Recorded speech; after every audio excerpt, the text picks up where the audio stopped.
દત્તાત્રેય ભગવાનની જય। દત્તાત્રેય ભગવાનના 24 ગુરુ। શાસ્ત્ર અનુસાર ભગવાન દત્તાત્રેયે જીવનમાં ઘણા લોકો પાસેથી શિક્ષા લીધી છે। તેમણે અન્ય પશુઓના જીવન અને તેમના કાર્યકલાપો દ્વારા શિક્ષા ગ્રહણ કરી છે। દત્તાત્રેયજીએ કહ્યું છે કે જેનામાંથી જેટલા ગુણ મળ્યા છે તેમને તે ગુણોના પ્રદાતા માનીને મેં તેમને મારા ગુરુ માન્યા છે। આમ તેમણે 24 ગુરુ કર્યા છે।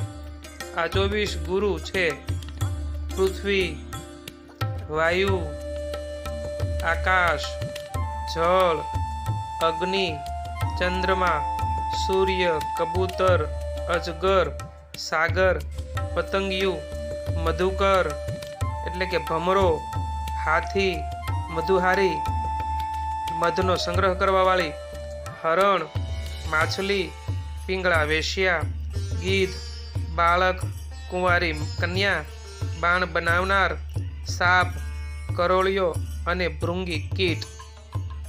આમ ભગવાન દત્તાત્રેયે તેમના જીવનકાળ દરમિયાન 24 ગુરુઓ બનાવ્યા છે અને તેમને તેમના જીવનમાં આ ગુરુઓ પાસેથી ખૂબ શિક્ષા ગ્રહણ કરી છે।